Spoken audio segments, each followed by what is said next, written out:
Today's GK programme में आपका स्वागत है। शुरुआत करेंगे अभ्यास प्रश्न से।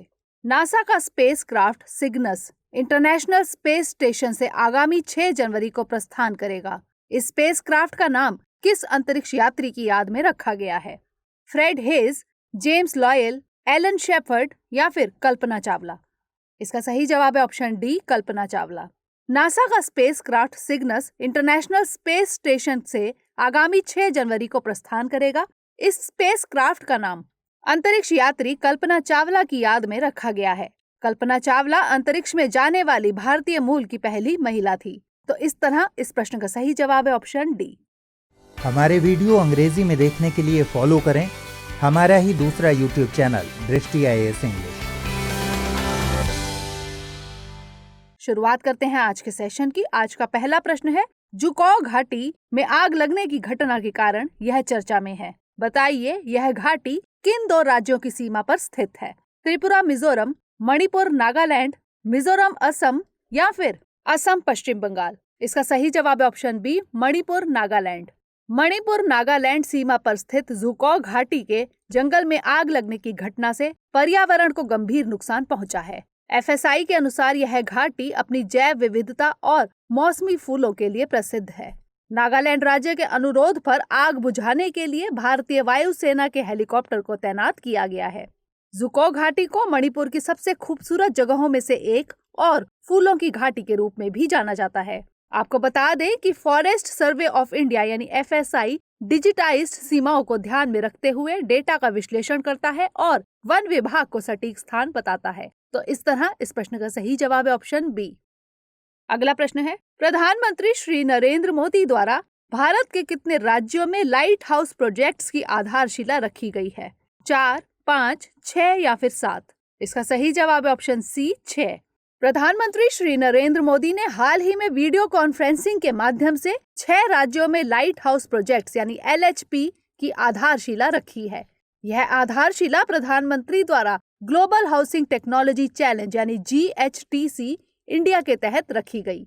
इस आयोजन के दौरान उन्होंने नवरितिही यानी new affordable validated research innovation technologies for Indian housing नामक नवीन निर्माण प्रौद्योगिकियों पर एक सर्टिफिकेट कोर्स भी जारी किया।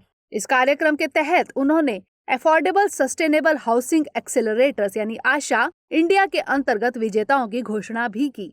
साथ ही इस कार्यक्रम में प्रधानमंत्री आवास योजना शहरी यानी PMAYU मिशन के कार्यान्वयन में उत्कृष्टता के लिए वार्षिक पुरस्कार भी प्रदान किए। इन 6 LHP का निर्माण इंदौर मध्य प्रदेश, राजकोट गुजरात, चेन्नई तमिलनाडु, रांची झारखंड, अगरतला त्रिपुरा और लखनऊ उत्तर प्रदेश में किया जा रहा है। तो इस तरह इस प्रश्न का सही जवाब है ऑप्शन सी। अगला प्रश्न है, हाल ही में किसके अनुसार ग्राहक अब नेशनल पेंशन सिस्टम यानी NPS से बाहर निकलने के लिए ऑनलाइन मोड का भी उपयोग कर सकते हैं? NITI Aayog, pension fund regulatory and development authority, Reserve Bank of India या फिर securities and exchange board of India? इसका सही जवाब है option B, pension fund regulatory and development authority. Pension fund regulatory and development authority यानी PFRDA के अनुसार ग्राहक अब नेशनल पेंशन सिस्टम यानी NPS से बाहर निकलने के लिए ऑनलाइन मोड का भी उपयोग कर सकते हैं। इस ऑनलाइन प्रक्रिया में अब नेशनल पेंशन सिस्टम के सब्सक्राइबर को central record keeping agency system में एक अनुरोध करना होगा।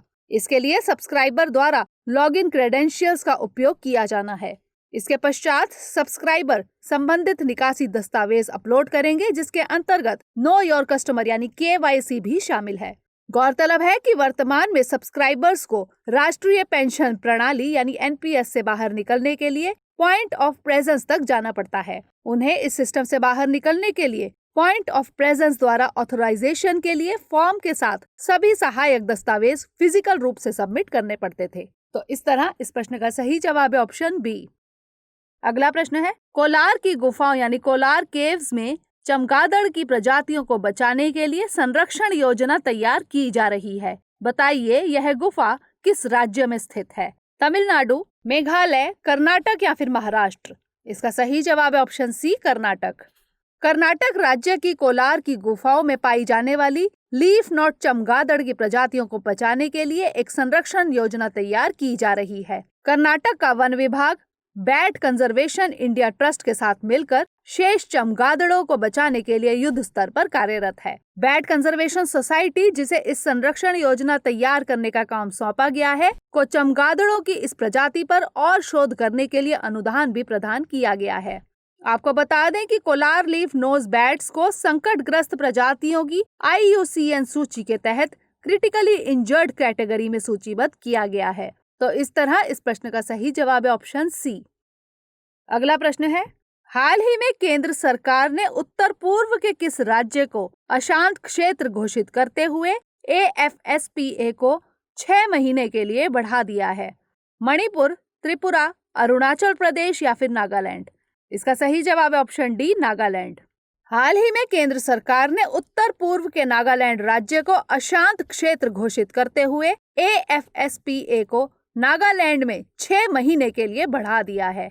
यह कानून सुरक्षा बलों को कहीं भी संचालन करने और बिना किसी पूर्व वारंट के किसी को भी गिरफ्तार करने का अधिकार देता है। गौरतलब है कि सशस्त्र बल विशेष अधिकार अधिनियम यानी AFSPA नागालैंड में कई दशकों से लागू है। इसे सशस्त्र बल विशेष अधिकार अधिनियम 1958 के तहत 1958 में लागू किया गया था। तो इस तरह इस प्रश्न का सही जवाब है ऑप्शन डी। अगला प्रश्न है, हाल ही में राष्ट्रपति द्वारा 4 न्यायाधीशों को मुख्य न्यायाधीश बनाया गया है। बताइए, राष्ट्रपति को यह शक्ति संविधान के किस अनुच्छेद के तहत प्रदान की गई है? अनुच्छेद 217, अनुच्छेद 122, अनुच्छेद 117 या फिर अनुच्छेद 324? इसका सही जवाब है ऑप्शन ए, अनुच्छेद 217। हाल ही में राष्ट्रपति द्वारा 4 न्यायाधीशों को मुख्य न्यायाधीश बनाया गया है। राष्ट्रपति को यह शक्ति संविधान के अनुच्छेद 217 के तहत प्रदान की गई है। तेलंगाना हाई कोर्ट के मुख्य न्यायाधीश जस्टिस RS चौहान को उत्तराखंड हाई कोर्ट के मुख्य न्यायाधीश के रूप में स्थानांतरित किया गया है। ओडिशा के डॉक्टर S मुरलीधर, तेलंगाना की हिमा कोहली, तमिलनाडु के संजीव बनर्जी और जम्मू कश्मीर एवं लद्दाख के पंकज मित्तल चयनित मुख्य न्यायाधीश हैं। इसके साथ ही तेलंगाना HC के मुख्य न्यायाधीश जस्टिस RS चौहान को उत्तराखंड HC के मुख्य न्यायाधीश के रूप में स्थानांतरित किया गया है। उड़ीसा HC के मुख्य न्यायाधीश मोहम्मद रफीक मध्य प्रदेश HC के नए मुख्य न्यायाधीश होंगे। तो इस तरह इस प्रश्न का सही जवाब है ऑप्शन ए।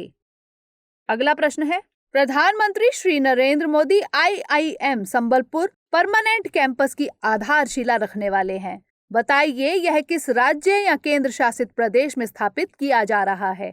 लद्दाख, ओडिशा, दिल्ली या फिर केरल? इसका सही जवाब है ऑप्शन बी, ओडिशा। प्रधानमंत्री नरेंद्र मोदी 2 जनवरी 2021 को IIM संबलपुर के स्थायी परिसर की आधारशिला रखेंगे। बता दें कि IIM संबलपुर फ्लिप्ड क्लासरूम के आइडिया को लागू करने वाला पहला IIM है।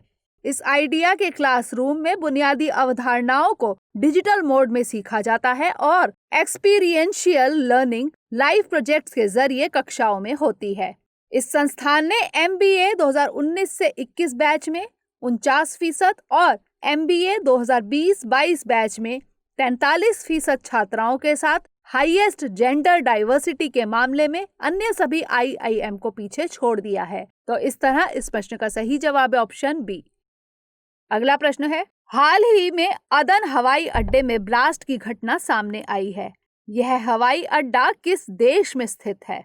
ओमान, सऊदी अरब, यमन या फिर मलेशिया? इसका सही जवाब है ऑप्शन सी, यमन। हाल ही में अदन हवाई अड्डे में ब्लास्ट की घटना सामने आई है। यह हवाई अड्डा यमन में स्थित है। इस विस्फोट का स्रोत अभी स्पष्ट नहीं हुआ है और किसी समूह ने भी इसकी जिम्मेदारी नहीं ली है। यमन अरेबियन सी में स्थित एक देश है जिसकी पूर्वी सीमा ओमान और उत्तरी सीमा सऊदी अरेबिया से लगती है। आपको बता दें कि यमन की उत्तरी पश्चिमी सीमा लाल सागर तथा दक्षिण पूर्व सीमा गल्फ ऑफ अदन से लगती है। तो इस तरह इस प्रश्न का सही जवाब है ऑप्शन सी। अगला प्रश्न है, हाल ही में WHO ने निम्नलिखित में से किस वैक्सीन को आपातकालीन उपयोग के लिए मंजूरी प्रदान की है? Coronil, Pfizer vaccine, Sputnik V या फिर एस्ट्राजेनेका? इसका सही जवाब है ऑप्शन बी, फाइजर वैक्सीन। हाल ही में WHO ने फाइजर वैक्सीन को आपातकालीन उपयोग के लिए मंजूरी प्रदान की है। यह संयुक्त राष्ट्र के आपातकालीन उपयोग सूची यानी इमरजेंसी यूज लिस्ट में जोड़ा जाने वाला पहला टीका है। इसके भंडारण के लिए सुपर कूल वातावरण की आवश्यकता होती है। इससे पहले यूरोपीय संघ ने भी इस वैक्सीन को मंजूरी दी थी। अब निर्धन देशों को भी यह वैक्सीन प्राप्त हो सकती है। आपको बता दें, फाइजर वैक्सीन की 2 खुराक की आवश्यकता होती है और यह महामारी में 95% प्रभावी है। तो इस तरह इस प्रश्न का सही जवाब है ऑप्शन बी। अगला प्रश्न है, हाल ही में एग्री हैकाथॉन 2020 का उद्घाटन किया गया। बताइए, इसे कृषि, सहकारिता और किसान कल्याण विभाग ने किसके सहयोग से आयोजित किया है? IISC Bengaluru, defence research and development organisation, Indian agricultural research institute या फिर CSIR। इसका सही जवाब है option C, Indian agricultural research institute. हाल ही में एग्री हैकाथॉन 2020 का उद्घाटन किया गया। इसका आयोजन कृषि, सहकारिता और किसान कल्याण विभाग और इंडियन एग्रीकल्चरल रिसर्च इंस्टीट्यूट यानी IARI के सहयोग से किया गया। एग्री इंडिया हैकाथॉन संवाद स्थापित करने और नवाचारों में तेजी लाने के लिए सबसे बड़ी आभासी सभा है।